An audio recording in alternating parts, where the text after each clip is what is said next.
All right, gentlemen, thank you for being here. We're going to do a podcast today regarding politics as a broad thing. The intention is to facilitate conversation and get a general understanding of people in different places on the political spectrum and different beliefs, not to debate or fight or anything like that. Oh. So yeah, do you guys want to start off by introducing yourselves, a little bit about who you are, where you're from, what you're doing, and perhaps your beliefs? Okay. You want to start, Ryan? Sure, I'll start. My name is Ryan Vagnoni. This is my first semester at the College of Lake County. I am a staff photographer and reporter for the Chronicle, the student newspaper here. I'm going to school to get an associate's in the arts to become a journalist. And yeah, that's me. Sweet. All right. My name's Michael Bukowski. This is actually my last semester here. I'll be graduating, studying for communications, and while here, I'm the president of my Young Americans for Freedom Club, which is the conservative organization on campus. Yeah. Can you tell us about the club? Yeah, so who do you hope to be there? What do you guys do? Yeah, so Young Americans for Freedom. So it started back in 1969 with Ronald Reagan and William F. Buckley as a way to, as times go on, more and more young people are becoming more liberal and left-leaning, so they started this organization to teach and reinstill more traditional and conservative values like limited government, free market capitalism, and other stuff like that. We offer training programs, so you can come to our conferences and learn about how to defend your views, how to stand up to your professors, and plus it's a lot of fun. They're typically like in California or DC, so that's fun to fly you out there. So yeah, if you're interested, even if you're not interested in politics, you can still come to our meetings or conferences. That's cool. And so it's not unique to CLC. It's a national organization. Yeah, it's a national organization. Okay, and it's supported by. It's supported by private donors, so it's a nonprofit 501c3. Okay. So it's not directly political for tax reasons. It's ideological. Interesting. Cool. And then, so to start, I mean, if you guys are comfortable, I'm curious, what does politics mean to you? And then where do you identify on the political spectrum, if that's something you believe? Okay. Yeah, so politics to me would kind of be like your social ideology, like how you think people should be treated, what should the government provide and do. I see myself more as a conservative libertarian. I think minimal involvement, or I just not involvement, interference with the federal government. I think government should be much more localized and should not be as regulated as it is today with like your everyday day-to-day life. Gotcha. And so is that what that means? So conservative libertarian is, you believe minimal? It's a term I came up with. Okay. Yeah. Does that mean, like, saying minimal federal Yeah. involvement, does that encapsulate that idea for you? Yeah, because true libertarianism would be basically no government, and you can't have a modern society like that, so there has to be some sort of structure. Gotcha. So that's where that conservative part comes in. And the structure for you would come from a state level government, or like a county level government, or a city? Like what? I would say would that be? county and state, because someone needs to hold the county responsible, so that would be the state government. So more of a confederation is what I would be, or I should say it would be anti-federation. So Gotcha. more power inside the states, because they know what's best for themselves. Cool. Yeah. Thank you. And Ryan?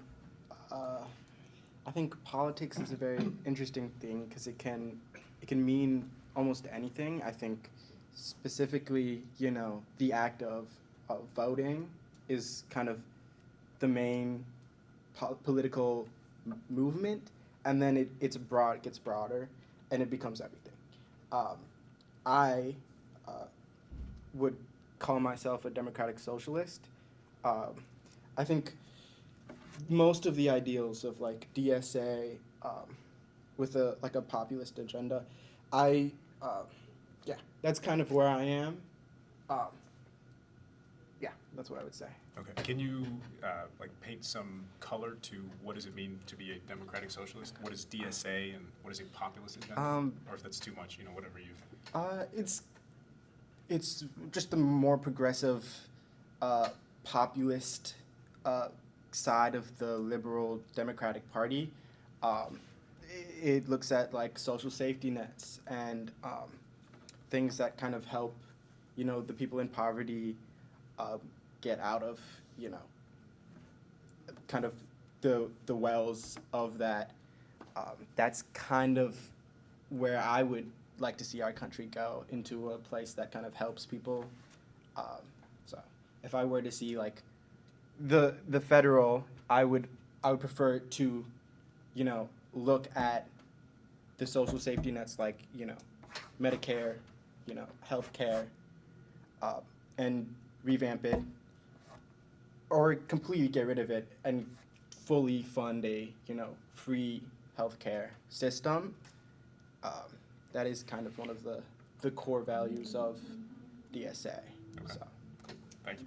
And then to get into it, I've got a couple questions. I said it to you ahead of time, but generally I want to understand, why do you care about politics? What got you into it?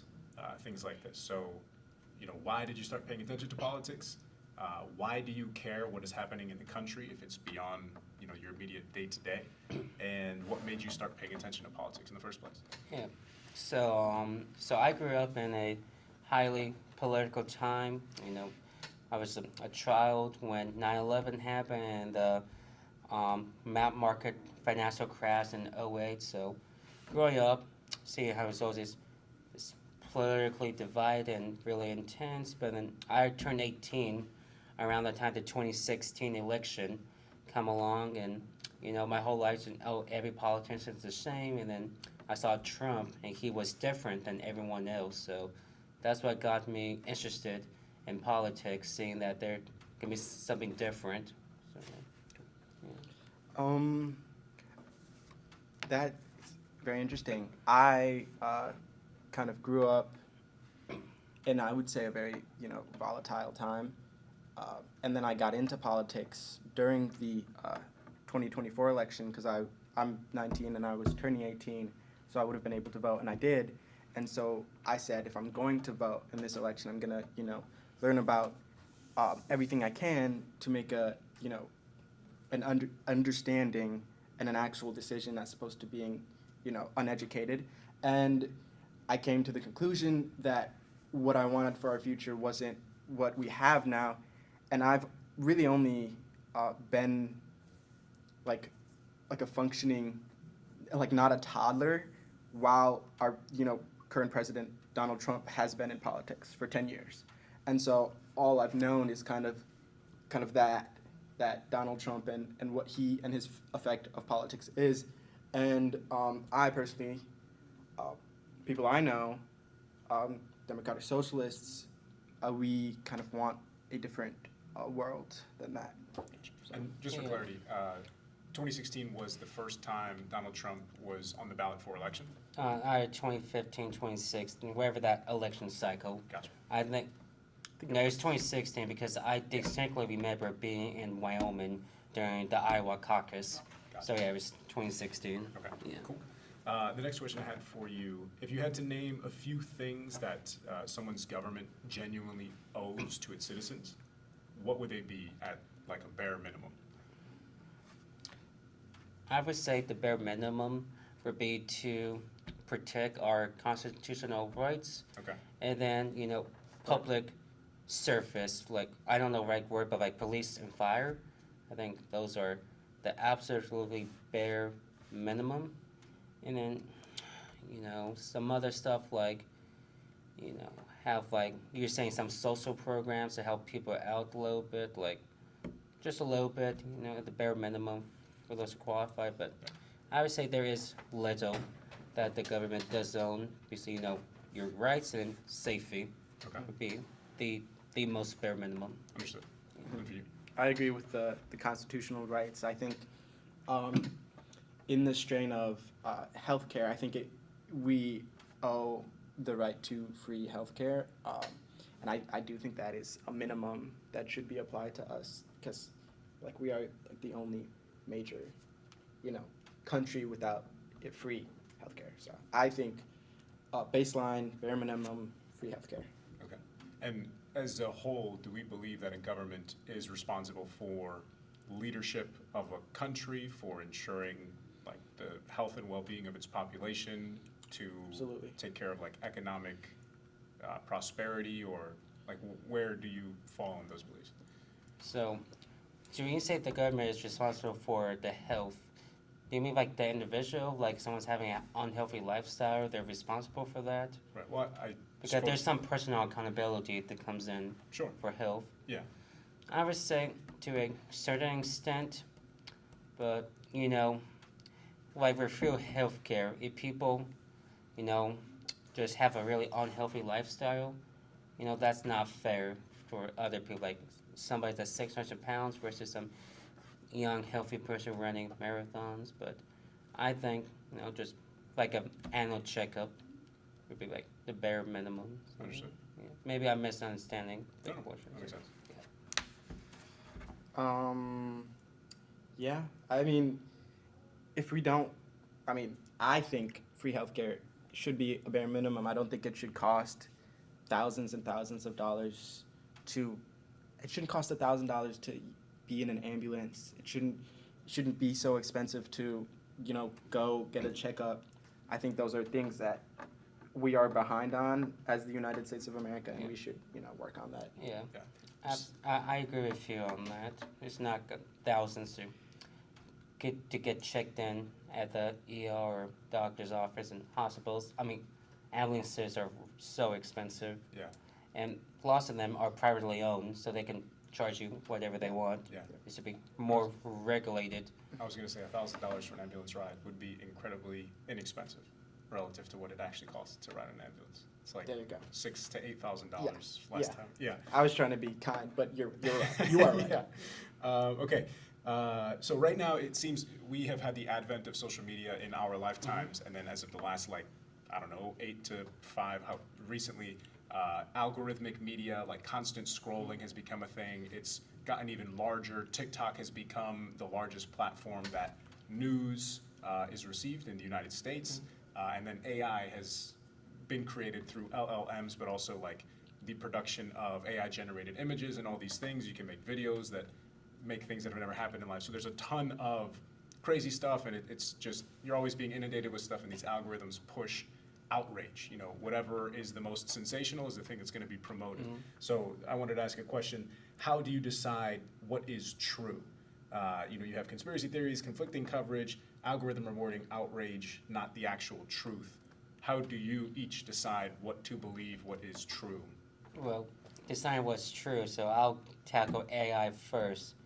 Generally, it's easy to tell if something's AI, if it's like those Bigfoot AI videos, but AI is getting better and better, so obviously you have to check multiple sources to see if they're talking about the same story, are they saying the same thing. That's what I do. I check from both sides of the political aisle and independent to verify that it's true, and then ultimately we really can't be 100% certain if anything's true, because so much of the mass media, it's heavily controlled by individuals, or they want to push certain sides. So, you go with your gut feeling and your experience living on this earth, what makes sense to you. Understood. So you use a lot of your own Intuition, right? and then, like I said, multiple sources. If they're saying things that are completely opposite or not even reporting on it, it's probably not true. Understood. Yeah, I agree with that. I think every piece of information that I think we see with our eyeballs should be scrutinized, and that means everything. I think the trust in our government has decreased, decade by decade, and everything I see including from our government, I don't trust right off the bat. I take a look at myself. I think we all need to self-reflect on, is this information that I'm watching on TikTok agreeing with what my, values are, and why am I only seeing this side of the argument? Is it because I'm in an echo chamber, or maybe the next video is about, a nuanced opinion on the, the other side that, tells a different story? I think we need to look at different sources of information, and we can't immediately trust everything we see. Right. How about, so I would say, I don't know, maybe 20 years ago, the majority of people, they were getting 100% of their news from news outlets like Fox, whatever was on TV at the time. Maybe 20 years before that, the majority of people were getting it from newspapers or whatever sort of printed media existed. Nowadays, we have TikTok and Twitch streamers and YouTube videos and mostly social media. So where do you guys get your information? Like, who do you allow to inform you about what's going on in the world, what's going on in our country, things like that? It is kind of a trickle down depending on where you're getting your information, right? If we look at like the influencer or the content creator, where are they getting their information from? And then where is that information coming from? Like a lot of times maybe the New York Times comes out with a report on, the Trump administration, and then that gets funneled down to the person I saw on TikTok. But I didn't know where they got that from, but that's where the information like originated. So I don't think it's always like I did say, we gotta look at every piece of information, but I also don't think everything's coming out of thin air, right? 20 years ago, the information, we were watching like CNN, we were watching Fox News, that's where we got our information from. Not me, but where, the average person did. And so it's just a different way that, media sources get to us, that it's coming from different, sources, I would say. Okay. Yeah, so type of like influencers, lots of times they will say, I can't tell you the name of my sources, but I have this information. So just if they have a good track record, they're going to be more reliable. But then again, everybody has an agenda, or people can just be wrong. But like you said about trickling down, I don't follow any news or influencers distinctly for information from them. Take everything with a grain of salt, for multiple people, and then it just ends up inside my feed. I have to analyze it critically. Gotcha. But so it sounds like social media is informing a good portion of... Social media is where totally. I get almost all of my news from. And not just us, like the majority of America gets their news from social media, but also like these influencers aren't just getting it from thin air. Like they're finding this information from sources. A lot of it is reactionary. So maybe like Joe Rogan says something, and then the response is that, oh, MAGA has a new opinion on Trump, Right. or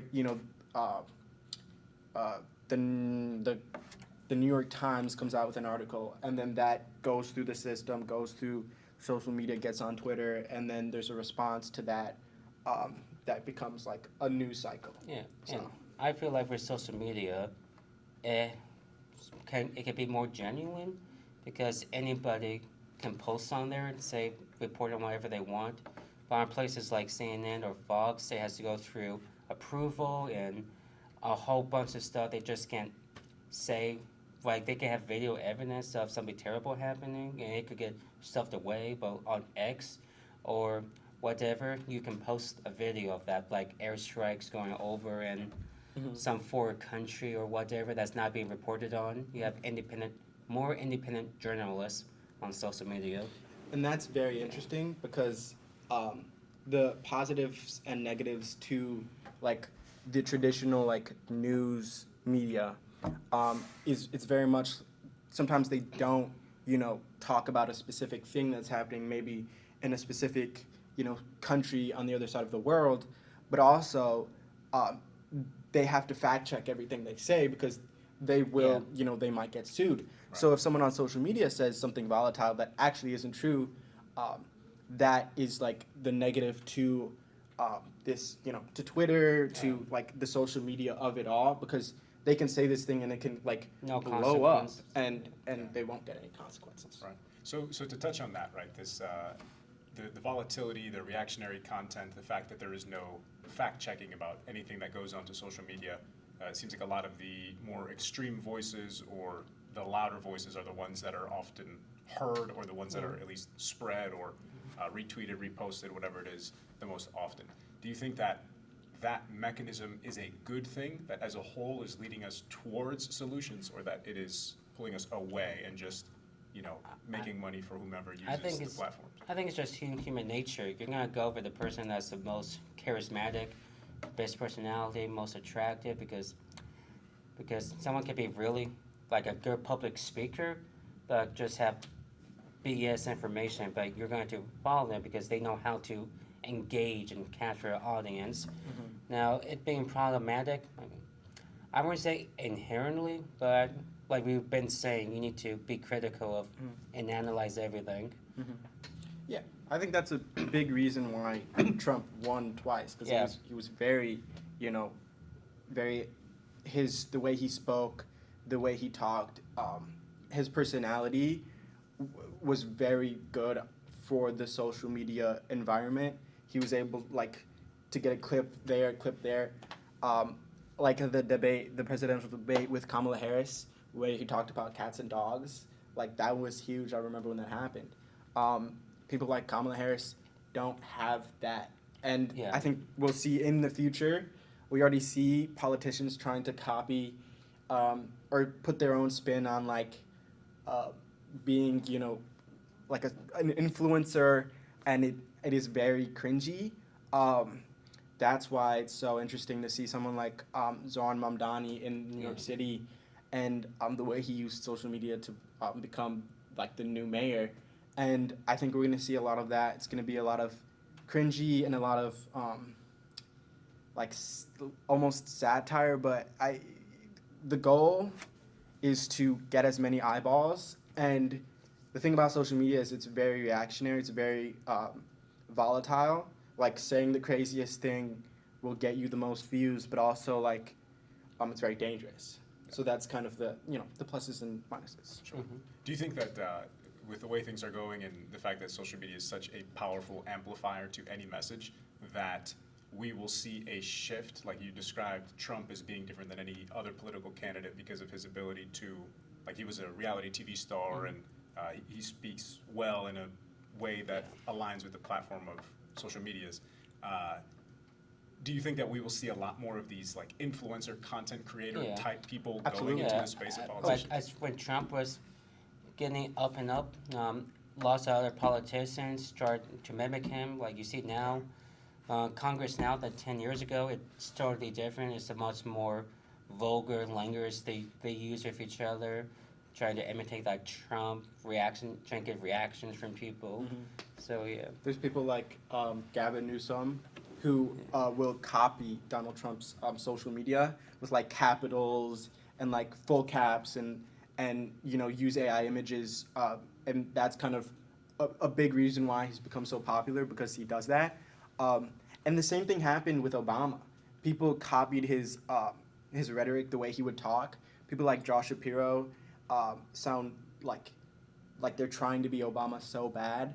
And I think we're gonna see that with like people like Trump, people like Mamdani, the way they use social media.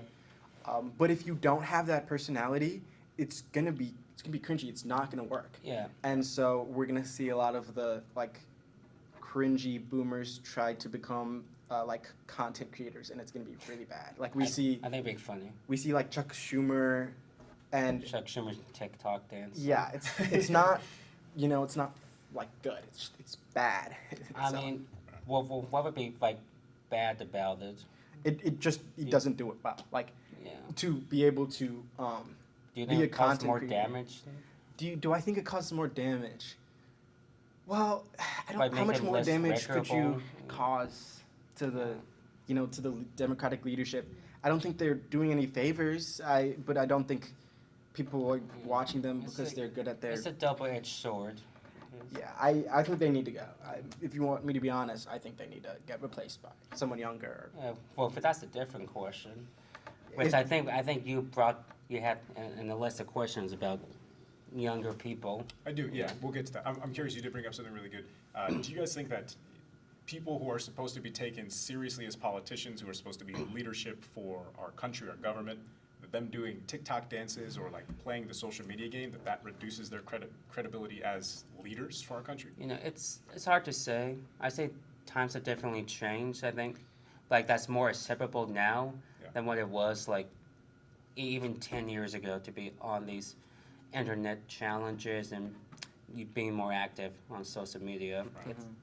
I wouldn't say it makes them less recordable because you know we understand what they're trying to do to try and engage more people, have more people look at them, say, hey, you know, I'm young and hip, like I know stuff. So, yeah, I wouldn't say make them less recordable unless they know they do some sort of degenerate sort of stuff like watching them stumble out of nightclubs or whatever. Mhm. But just like TikTok dancing, it's a little embarrassing, you know, cringe. So yeah. Yeah, I mean, it's not hard to be cringe. It's hard to be not cringe. But I mean, Trump, if we want to look at as a test case, I don't think the social media like TikToks, dances. I think if I were to look at like the things that go too far are like the tweets Yeah. about things like ending civilization, regarding Iran, genocidal talk, and the AI video about the Obamas as monkeys. Things like that can get to the the tightrope of, is this just like racist? Is this just a type of like moral that we have like crossed as America, to see like our president say things like this? It's very dangerous, and it's not a future that I want to see, like the next president talk like this. So Sure. it's very interesting. I mean I don't support it, but it's also like, is this the future? It's a question that I don't have the answer to.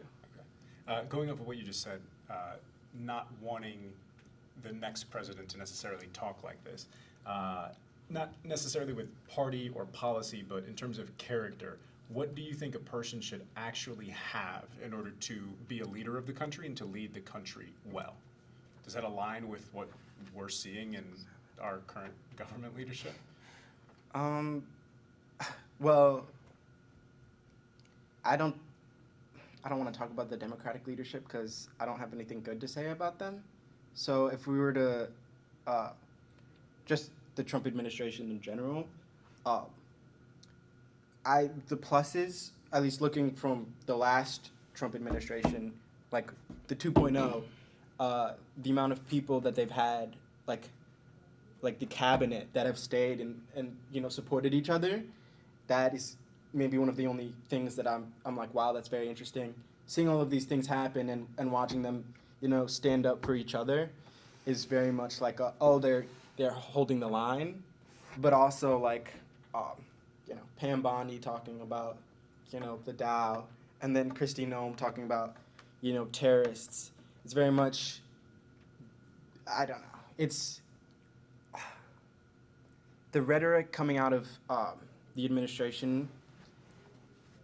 That is something that I wouldn't want the future to be, but the fact that so many things have happened, so many executive orders that the Trump administration has done, that is like, if we could have done these things, why haven't anyone else done them? I think if we're looking at a new leader, this new leader on either side has to like really go out there and really like make changes, because we know it can happen.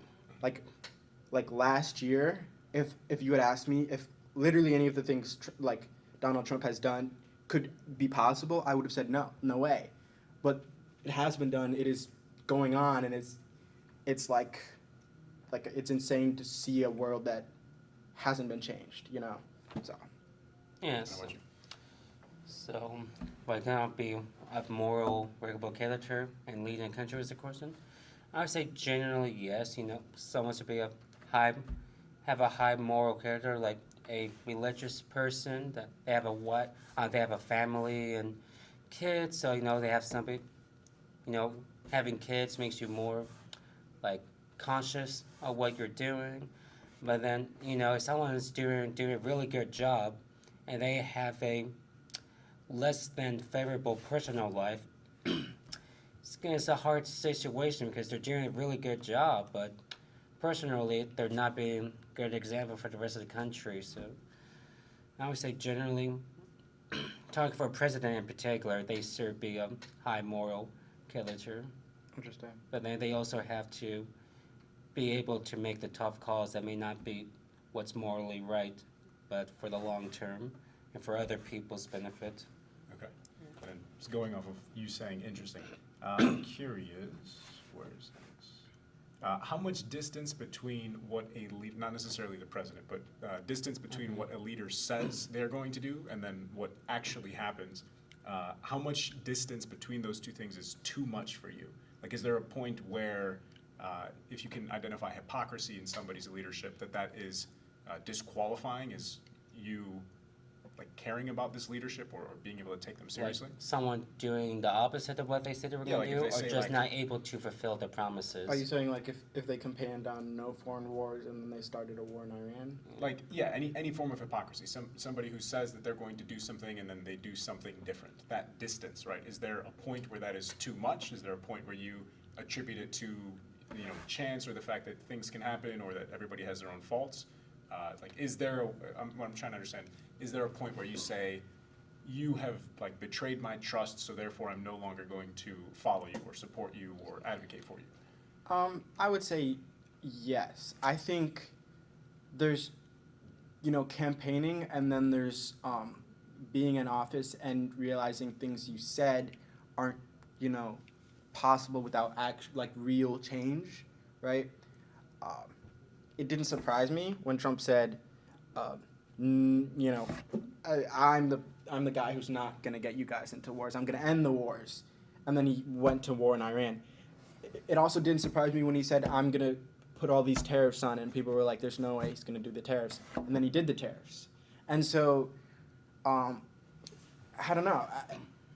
What annoys me is when someone runs on, policies and change that is so minimal, so ineffective, that when they get into office, nothing changes. That is what I get annoyed with when I see, a politician, running a party that I align with more and doing nothing when so many things are happening in this country. And the excuse is that, we're not in power. Well, the midterms are coming up. And what scares me the most is when the midterms happen and when, say, the Democrats take the House, maybe the Senate, maybe not, and then things don't change, right? Maybe an impeachment, but I don't think it's going to, he's been impeached twice. I don't think he's going to get kicked out because he was impeached. I think the Democrats are going to take the House, and then what we're going to see is no change. And then the excuse that because we're not, because it's a Republican majority, we can't do anything.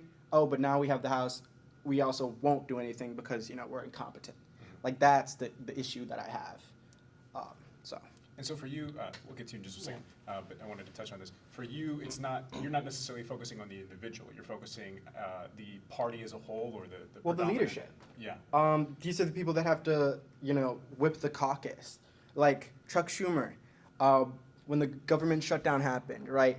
He picked, I think it's like 6 different people, to vote for the end of the shutdown, while he said that I wouldn't do it, so that then he could go and be the guy that tried to whip, the Democrats into holding the line. But, behind closed doors, he said, oh, actually, those people that vote for it, they also have, they're not going to, the midterms aren't for them, so they have time for whatever. Or he was so incompetent that he didn't realize that they were going to do that, and So either way, this guy needs to go. I think to a lesser extent, Hakeem Jeffries, he has different issues, you know, foreign, lobbying, APAC. I mean, there's, there's layers on layers on layers of corruption that needs to be addressed. So it's a lot. And what's your perspective on the distance between what someone says and what they do, and if that discredits them from Yeah, your so, belief? lots of times, I know you said not particular president in general, but people in government, they just can't wave a magic wand and have their promises come through. There are lots of people that have to go along with it, like Congress may have to vote on it, then gets passed through the Senate. Not everything can be done with a executive order. And then, for people in power that said they're going to do something, but then they do the opposite, like get involved in foreign wars, or they introduce new taxes when they said they weren't going to do that. Is there more to the story? Were these taxes already happening, or were they implemented by the person in power? And then for foreign wars, did we started it, or were we dragged into it, and now we're just trying to end it or whatever? So I would say yeah, I do not like it when they do not keep their promises, but that's nothing new.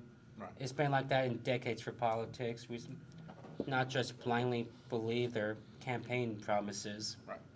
And so for you, it's you're paying far more attention to sort of the systematic constraints, Yeah. the fact that not everything can be done at an individual level. There's lots of moving gears, and when it comes to passing laws and just being in the government in general. Right. Cool. Next question, I'm curious, so everything that we've talked about is pretty much focused on United States, within the United States. I want to know, how much does it matter to you how the rest of the world sees us? And then do you think that across all of the countries, the positions that we have abroad is something that you are proud of as Americans? That's a great question. I think damage has been done, but I also don't know what the future looks like, right? I was 10, but, Trump was president before he is now. Like, he was the 45th. People said, liberals said that, the damage can't be done. And then Biden took over, and he was the guy that said, America's back. We're back to loving everyone. And so everyone was, big fans, and all of the other countries, came and shook hands with Biden. So I genuinely don't know what the future's going to look like. Say, Trump does everything he can to break ties with a lot of, our closest allies. I'm talking about, Canada, Europe.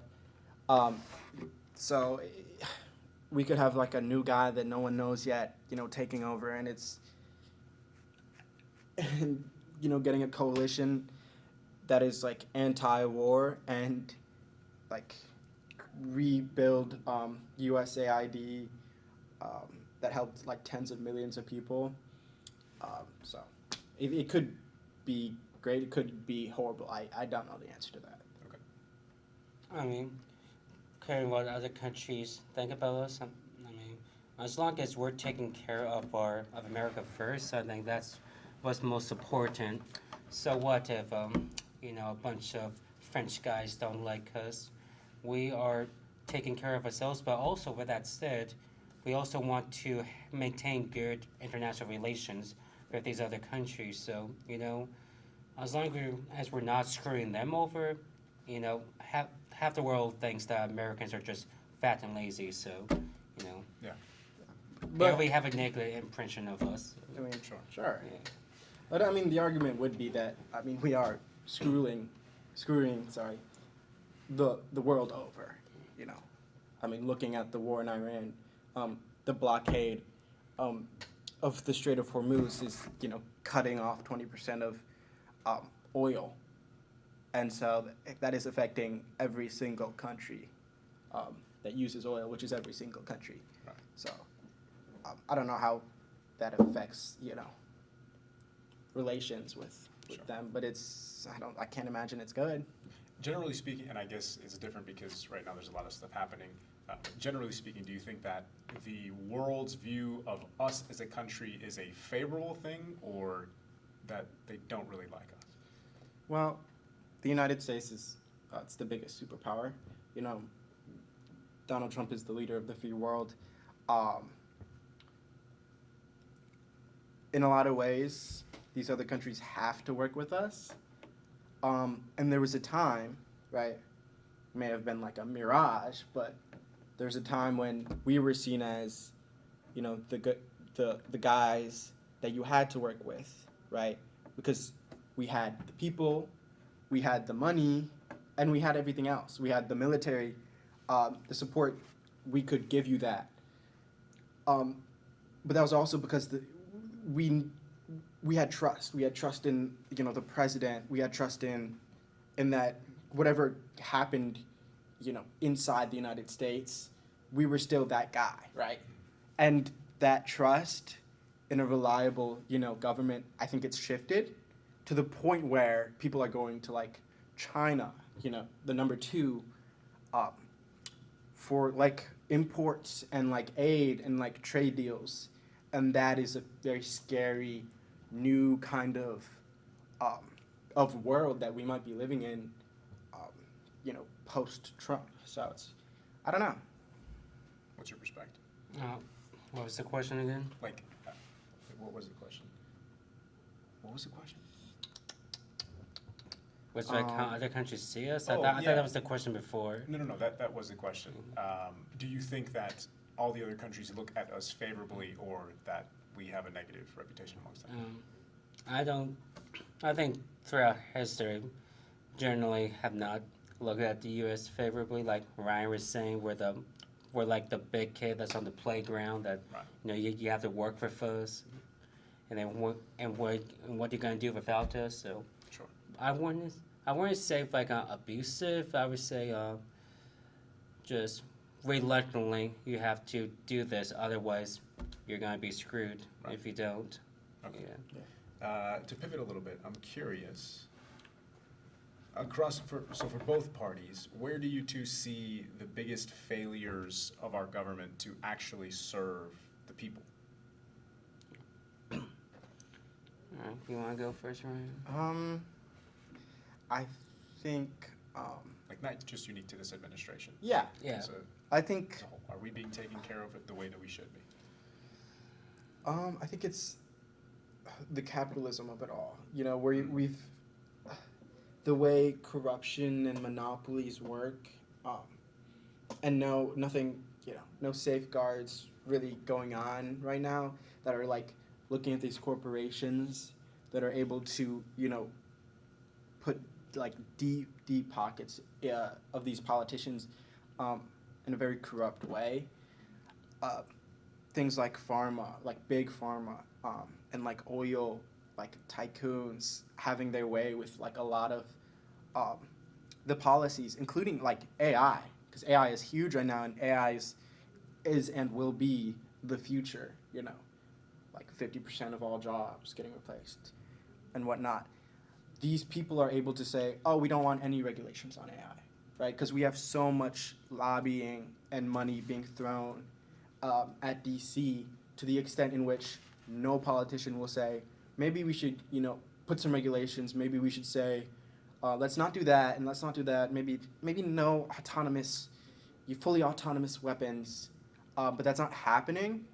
And I think that's like my biggest issue, like the corruption, and the backdoor deals. To Donald Trump's like to his giving him that that plus, I would say he's done so many things like crypto deals that we see now, that other administrations did, like stocks, right? They have prior knowledge, and then they'll get millions and millions. Now Trump is just, we're seeing him do it now. So it's like there was corruption before. Now we can just see the corruption firsthand and a lot more of it. But it's everywhere. It's horrible. I think that's the one. And you also mentioned you don't feel like our health care is adequate for what it should be to take care of our populace as a whole. Yeah, absolutely not. I think the way we spend our money is very important. I think we don't need 1.5 trillion more dollars to go to the military. I think we could scratch some of that off, because also the thing is like, this money isn't going to like the actual people who work in the military. It's going to the big, it's the military industrial complex. These are the guys who are already billionaires, like Palantir and BlackRock. Like they're getting millions and millions of dollars, right? But not the actual troops. Right. So it's like they don't need more money. The people who need money are the people in poverty. So that's what I would say. What's your perception of how the government is or is not letting people down? I would say our food, it's basically poisoning us. And Yeah. like you look at other places, their food's much more healthier. Our sake, he's going to change that, but you can't really. These things take a long time to change. So yeah, healthy eating is something that I've been big on. So I lost a lot amount of weight just by not eating processed foods and seed oils. So that I would like to see less seed oils and talk about for poverty. We have tons of people living in poverty here, but spending all of this money on ridiculous things like giving millions of dollars to colleges to study the sexual habits on bumblebees, and that's a real example. Stuff like that. And you were saying for the military, yeah. As much as I support it, I think cut the back just a little bit. Even though that's $1.5 trillion more, that's going to provide more American jobs and all that. But we can just cut that back just a little bit. There's no reason why we should have homeless vets out on the streets when we're paying for other countries' militaries. So yeah. That's beautiful. Yeah. Appreciate that. I'm curious, do you feel like your voice matters politically? And then caveat to that, do you think that your voice should matter? Do you think that kids' voices should matter? Do you think high school students' voices should matter? College students? Like, when does the voice of the public, when should it actually matter in terms of what affects politics? Because it seems like the things that happen with politics are completely disconnected from like what people like you guys are saying. Mm-hmm. Does my voice matter? I mean, I guess to a certain extent, but there's over 300 million other voices. So now, obviously, some people have louder voices and they get more pull. And you say, should our voice matter? Do you think it should, right? To, decisions that are being made at such a high level? I would say ideally it should, but not really, because it's not really affecting us directly that much. Like, like passing these, tax codes and whatnot. We're not a business. We're not making millions of dollars. We're not contributing to society. So we're like we will, though. On the lowest one. I mean, I think maybe. give us 10 years and 20 years and we'll be the ones running these companies. I mean, what are you going to be doing in 10 years? I'll probably be a journalist. Is that contributing to society? Absolutely. All right. I also think that the people running our government, the last election was by two practically 80-year-olds. They'll be dead by the time their policies will actually affect us, right? Like global warming. That's a very important topic that I think needs to be discussed more. And the people running our government will be dead by the time it affects anyone, right? And I think that's a huge thing. And I think that's why it's so important that our voices are heard, because we are the future. And so everything happening right now will affect us, and it'll affect us more than the ones up top, because they're so old and they will die. Yeah. I'm curious about something that you said. Do you think that somebody's voice should only matter politically after they've crossed the threshold of contributing to society, as you said? And then what is contributing to society? Is it having a business that creates jobs? Is it Yeah. making So it's- money for a corporation? So How like do you? a business, it creates job, or you're innovating, creating stuff to make life easier, or like being like firefighter or police, public safety aspects. So yeah, something that goes just beyond yourself and your immediate circle. Like let's say, I want to work for a marketing company.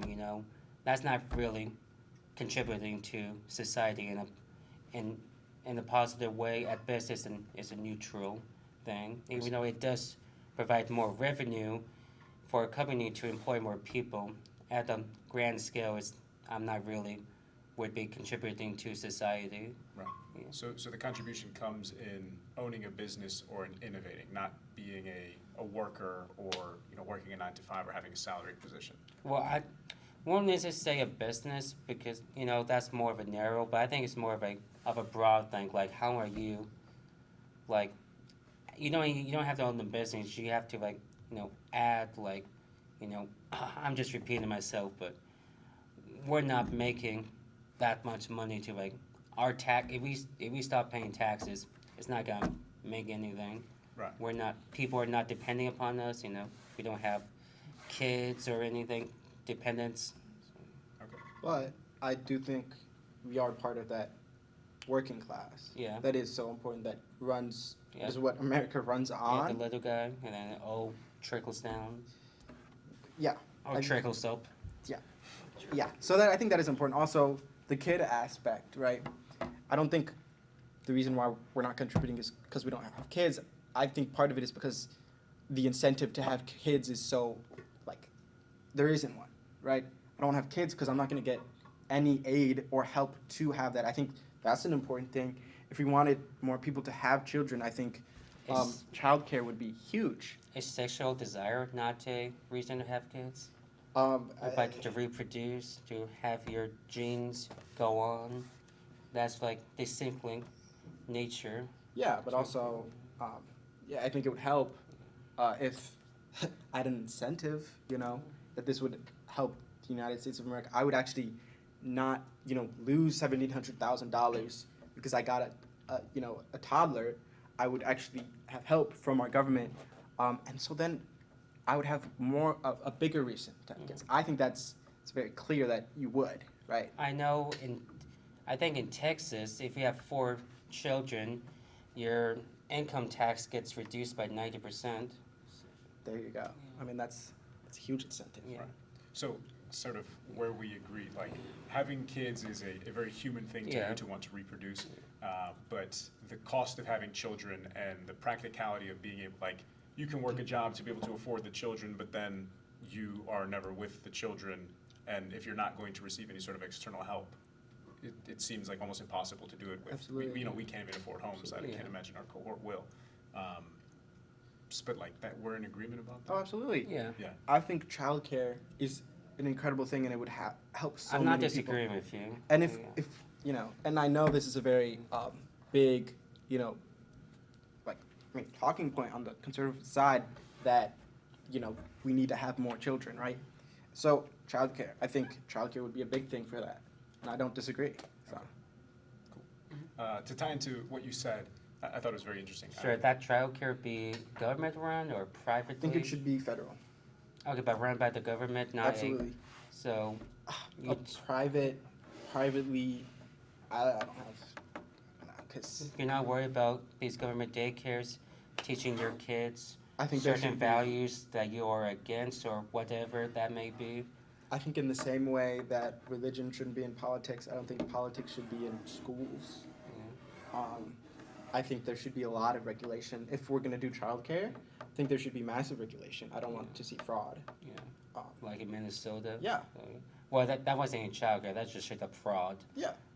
And I think if it was in the private sector, I think there would be more of it, right? Because it would be much harder to regulate that. Well, you can do regulations on privatized childcare. Just you can't charge X amount. Yeah, so the money that's going into it, Yeah. there would be no incentive because I can't take that money away. Yeah. So, there you go.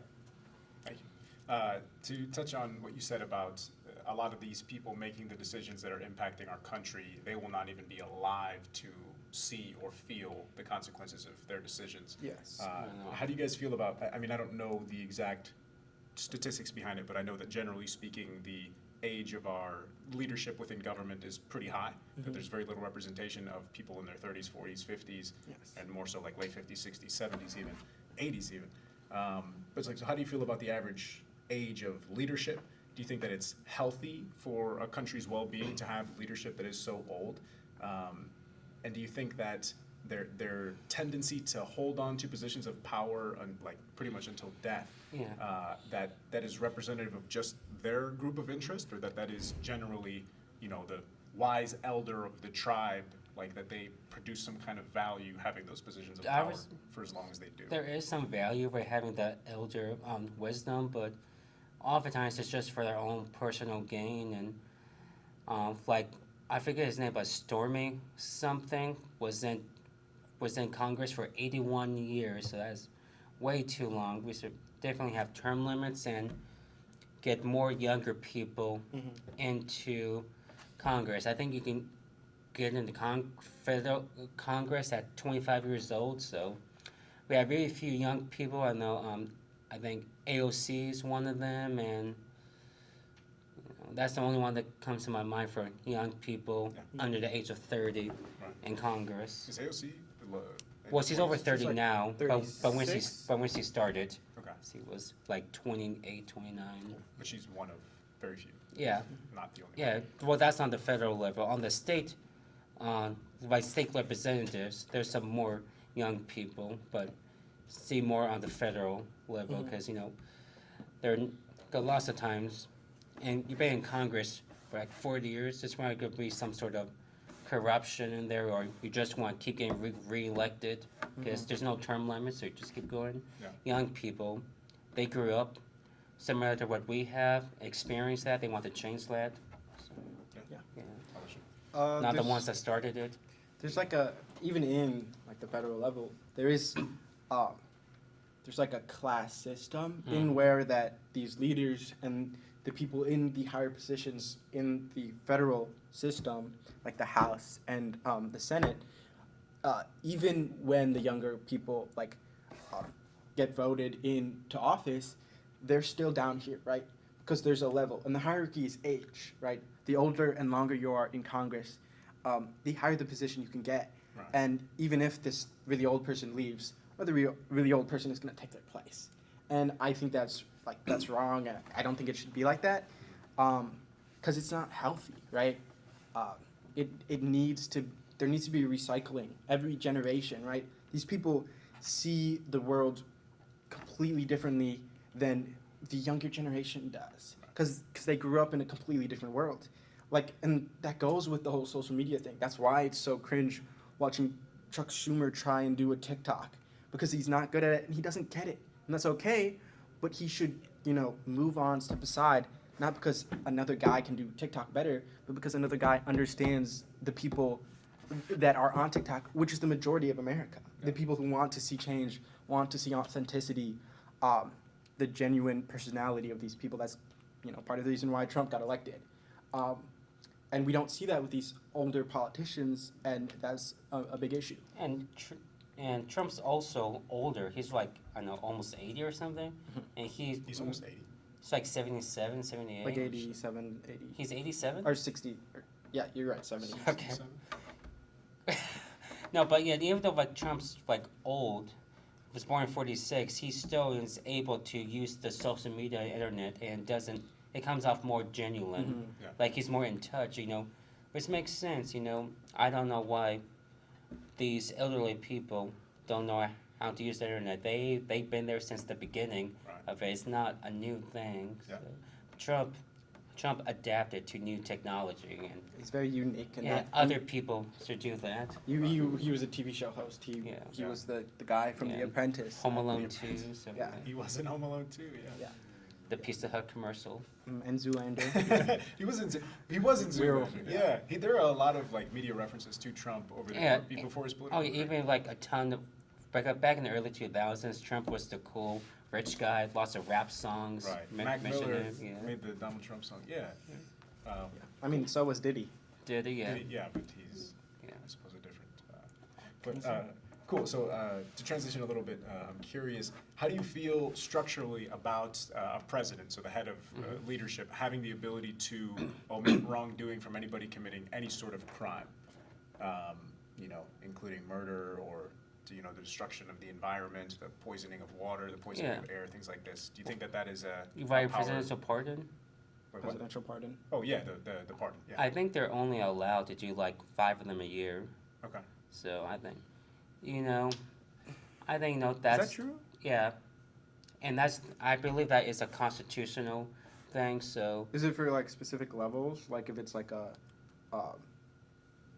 higher, sentence? I don't think it's Because like specified. It can be- January yeah. 6th, that was more than 5 people that got pardoned, Okay, right? I don't know. I don't know. But I would Yeah. assume so. Yeah. But it can be any crime, from what I understand. Yeah. Do you know if it can be like, is it just to a human, or can you nullify, No, the corporation? turkey gets pardoned every Thanksgiving. Okay. Corporations, I don't know if corporations could be exonerated. I know BP, they had to pay billions of dollars when they had the oil spill like Right. 10, 15 years ago. And the banks, Yeah, for they got bailed out. yeah. Yeah. I think it's just a different way. Right. I don't think corporations should because, they're able, they can do the billions of dollars. But for individuals, I mean, I do believe that is a constitutional right the president has, so he can do that. It may not be in the president's best interest to pardon certain people. Sure. So that's something he has to think of. How about outside of just the mechanism of pardoning, right? Like, I don't know everything about it, but I know that Trump has repealed oil companies from the consequences of their actions, like leaving toxic pollution in the environment and how that affects endangered species, right? Do you think that is something that someone in power should be able to do to exonerate environmental impact? The destruction of species, the destruction of ecosystems. Depends on the damage levels. I think it's, If it's like, they just left like a couple pieces of paper out, or like a construction site, they left like, what things called? Pallets? Pallets. Pallets. I think, that's fine, if it can easily be cleaned up. If it doesn't have long-lasting effects, and long-lasting, anything over 10 years. Interesting. Okay. So on that note, like the destruction of land, earth, water, the natural environment, which all humans on all of Earth get everything from, how do you perceive that, right? To like oil spills, or to have a train that crashes and that releases toxic chemicals into waterways, or to be able to emit poisons into our air that are then breathed by everybody, especially in the immediate vicinity, or to bury toxic waste in a place and then put a mound of dirt over it and have people live there and be poisoned their entire lives, or people who live near, like, there's so many examples of this. Yeah. How do you perceive that, right? Is that a crime against humanity? Is that a genocide of non-human life? Is that just the cost of doing business in the modern industrial era? Like, what do you think about these things? Yeah. what I will say is, I think the issue with what you're describing is these are things that with every new president and every new, like, the flipping of parties, we see the policies of the climate crisis and these issues with our environment that are so important, and they deserve a level of scrutiny that shouldn't be changed every 4 years, right? Right. Yeah. It's these things shouldn't, by the changing of the clock, that the new policy that has been in here for 4 years that has helped, say the Green New Deal that was, pushed by Obama or Biden. Now, these 10 years of green energy and all of these positive things get pushed because Trump wants more oil, right? But also, fossil fuels they affect so many things that immediately getting rid of all of them at once would be so catastrophic Yeah. that it makes no sense.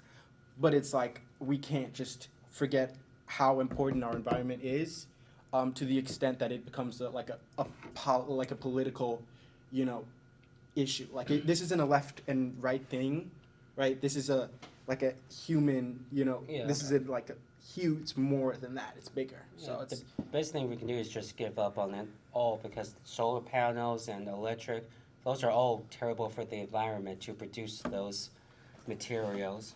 I mean, It's a catch-22. There's nothing we can really do.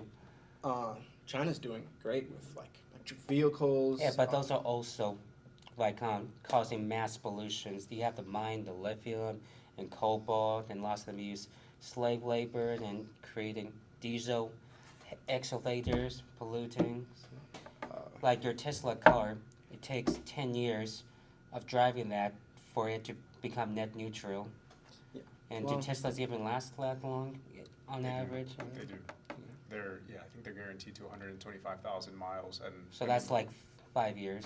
well, no, but that's just like what they're guaranteed Yeah. until. So if anything goes wrong up until that point, Yeah. they'll give you a new one. But or are they'll people repair gonna the keep old their one. cars that But no, the long? point is like Teslas have been Yeah. being made for quite a long time, but things from Yeah. like the first iteration of the fleet are still being driven today. Oh. Whereas like most cars nowadays That's that are internal like from the combustion 90s? engines. I know Tesla no, came like- out in the 90s. Well, they're I mean- getting replaced. Yeah. That's what you're- No. Like the original ones, and then I don't know if Tesla came out in the 90s, but like The first electric one was like in 97. Right, Yeah. but I'm saying like when they reached mass production, Oh, those vehicles are okay. still being driven today. Like Yeah. they are not designed in the same way current cars are to be, had for 4 years and then totaled and replaced with Yeah, a new vehicle. That's good for Tesla. Sure. I don't know if many other manufacturers are like. I know Hondas, they have million miles on them. They're still running. Sure. So, Yeah, but like I guess the focus isn't like cars or if electric vehicles are going to save the planet. I want to ask, like what you touched on, and we both agreed,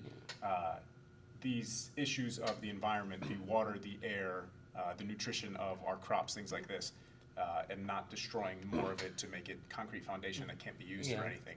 These are human issues, and in our government, we have a tendency to be able to completely undo what might have taken an administration 30, Yeah. 40, 50 years to create protections for, and all of a sudden, Absolutely. because someone else is in power, it Yeah. can be gone. Like with the Clean Air Act of 91.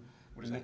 So before 1991, there was 91. lots of pollution. So they introduced the Clean Air Act, and within 10 years, we were back to better than levels before the 40s. Right, So and that's been yeah, so it, not removed? just normal levels, but improved Right, levels. and you're saying that's been taken away?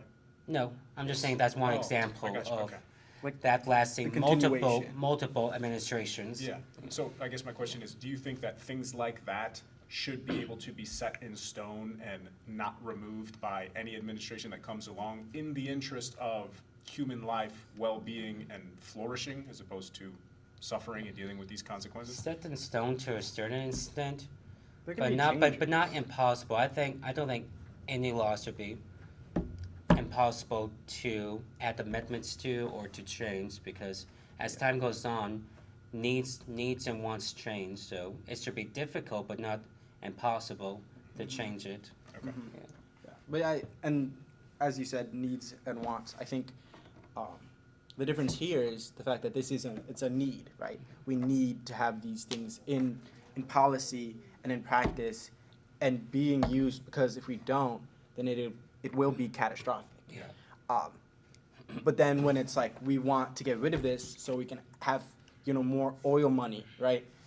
The issue is ExxonMobil called me and they want us to get rid of this one so they can get paid more. If that's like, so I want to do that, right? That is like an issue I have, because that's corruption, right? Yeah. These are things that shouldn't be taking place, but that's obviously a broader issue. So Get that's rid of why lobbying. yeah, that's why it's so important that these things can't get, like fully removed. I do Yeah. think it's okay to be like, take a look at it again and see what our issues with, and I think government in general does need to be looked over, because there's corruption everywhere, right? Yeah. We need to look at the amount of money being put in this thing and that thing, and the amount of fraud that's happening everywhere, um, to an extent. And we saw the Trump administration try to do that with Doge, and it failed miserably. But if we could actually do that and like see it work, I think it could be good, right? Okay. To save like millions and millions of dollars. Mhm. So generally speaking, we are in agreement, like not set in stone in the fact that it can never be changed, but that something can be looked at later, refined, not removed for the sake of corruption or profit, but that us as humans, as living beings, that we need to have protections over the air that we breathe so it's not poisonous, the water that we drink so Yeah. that it's not poisonous, the food that we eat so it's not poisonous, and like keeping, environment intact such that we don't have collapses of ecosystems as a whole. Yeah. Absolutely. Yeah, cool. And then I guess it's getting kind of late, but I'll ask another question and we can do a conclusion. I'm curious, what do you guys think would be a functional, healthy, and humane immigration policy, considering that we are the United States, so historically, the vast majority of people that live here all at some point came as immigrants. Do you think that it is a good thing for countries to allow people to immigrate and emigrate, like leave and come in and leave? And sort of what should that or could that look like in an idealized version, in a healthy way for the benefit of a country?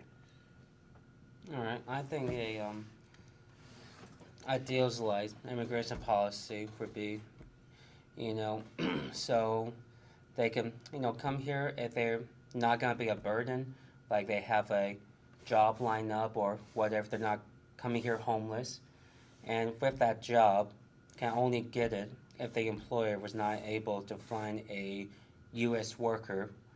The job had to be posted for 6 months to 1 year, and if they can't find someone to fill that role, then they can look it out to outside the U.S. domestic hires. Mhm. But we have lots of people just coming over here and using Social Security and whatnot. So I understand that people are in a rough position, but we can't take everybody. Right. And everybody's always hating on the U.S., but they're still coming here, so Sure. must be doing something right. So your belief is, as a country, we should prioritize the well-being, the employment of our Yeah. citizens, that we are open to the benefits of bringing, anybody Yeah. from any other country into ours, but so long as they are in some way a Yeah. productive member of Yeah, society. and if they're like refugees or seeking adversary, those are asylum. What did I say? Adversary. Is that not the same thing? Okay. It should be a temporary thing with the plan to get them, back on their feet or whatever, to go back to their countries within X amount of years. Just not like whenever, but have a plan to do it. But that's the ideal. Okay. Yeah. And how about you? I mean, our current administration is their goal is to get rid of millions and millions of undocumented immigrants out of our country, and in multiple ways, right? A lot of what they're doing is trying to have a fear the incentive that is to scare them out of the country, right? Enacting all these things with ICE to make them feel like they can't be here safe, so that with that they'll I don't know what the exact word is, but they'll leave without them trying to go in and get them, right? Voluntarily. That's the word. Involuntarily, emigrate or whatever. I think that's just wrong. I don't think that's the way they should do things. I don't think we should have, a billion, undocumented immigrants in our country. I think the asylum process needs to be fully looked over and completely redone, right? Because it's not working clearly. I think getting rid of the lawyers that help through this process. I don't think that's the right move. I also because Obama, he got rid of kicked 3 million. Yeah. More than Trump. More than Trump, and no one had an issue with that, right? Yeah. I think the issue here is the way the Trump administration is going about doing it. like filling quotas, getting like 3,000 people a day. Like Like, they had the ice back for Obama. yeah, but the way they did it wasn't the same. Was it, or was it just not that centralized? It wasn't the same. Yeah. Like most of the undocumented immigrants that they took were people like already leaving their like prison sentences. Like they were leaving, and then they would take them and put them out of the country. That's kind of how they got most of that 3 million. I don't have an issue with that, right? So that's kind of where my head's at. Yeah, and also, I think the idea that this many, immigrants that came to our country are taking the jobs from everyone, I think that is, I don't think that is like an actual issue, right? If we wanted to get rid of like crime to the extent that it is being talked about, right? I think the goal would to be, looking at the actual crime happening from the, the documented and like American citizens, right? Because that's where most of the crime is happening. Like statistically, looking at the numbers, the crime is happening from the citizens of the United States of America, right? Yeah, statistically, but proportionally. Proportionally, there's like a fraction of the amount of immigrants there are of like the however hundreds of millions of Americans there are. No, but like so, I understand there's more citizens, but proportionally the amount of immigrants committing crimes, because it's a large number. You can't use percentages, so you have to break it down into proportions. Yeah, the federal government comes out with the numbers of immigrants, including undocumented immigrants, and the numbers are drastically like they're not even in the like hundreds, right? Compared to the actual citizens, that it's to the point where this has become an issue that it shouldn't be. If we really want to, work on crime, which is an actual problem, like crime in America, right? And it's gone down, but that's also because like policies that have been in place actually coming into effect from a long time ago. That's kind of the reason. But if we wanted to focus on crime, it wouldn't be the illegal aliens coming into our country, right? It would be the cities and that would be where the focus would be. Yeah, I was reading, like 58% of the crime in Chicago is conducted by like a couple hundred different people. So, Exactly. so Right. it's the same people getting released and Okay. recommitting crimes. So then, if our issue is crime, then we should focus on that, Yeah. that cycle that needs to be reworked, as opposed to the, this issue that has been fabricated by like, we learn about propaganda in our mass communications class. Yeah. And I think that is like a major, form of it from, the conservative party. So. Cool. So, I mean, the polarizing things aside, it sounds like we are all in agreement that we want a healthy and well-doing country. People that are bad or criminals or are just, leeching from the overall well-being of our country, that they are not good and that we don't necessarily want them, immigrant or not. And that there is value to people immigrating here, coming from other countries, bringing their ideas or their skills or their experiences, that there is value in that. And also that if we are deporting people or removing them from our country, that we want to do that in somewhat of a humane, honorable way. And do we agree in that way? I would say fairly. Yeah. Yeah. I mean, yeah. If there's, undocumented immigrants that are committing crimes and, they should absolutely, without a doubt, be, go through that process of, removing them from our country, right? That's not what's happening. I think that's what the issue is, right? If our focus was that, which I do think was the original, goal, right? To start with the hard crime, right? And then gradually go to, the broader, undocumented immigrants, right? If that was the thing that was happening, then people wouldn't have an issue, right? But ICE going to places where these issues aren't as big of a problem, and like going to Home Depot, right? These aren't the people that are committing crimes, right? These are the working class that are paying taxes, right, and not getting any money in return, and still being a part of, the American, like wheel and cog, as it were. Understood. And we are also both in agreement that we want to have some kind of a path that good, honest, honorable people can come into this country and contribute to the system. It's certainly a way to streamline becoming a citizen. Yeah. It's a really difficult and long process. Yeah, it shouldn't take 10 years to become a citizen. The asylum process is also very, it is incredibly bad, and it needs to be reworked and fully changed, I think. So. Okay, cool. I would love to do another podcast and host you guys both if you'd like in the future to talk about the more polarizing things, the war and all this stuff. I think that'd be a lot of fun. But I do want to conclude and ask a question for people in our cohort or in our country that are completely unplugged. They don't care. They don't watch the news. They don't vote. Any of these things.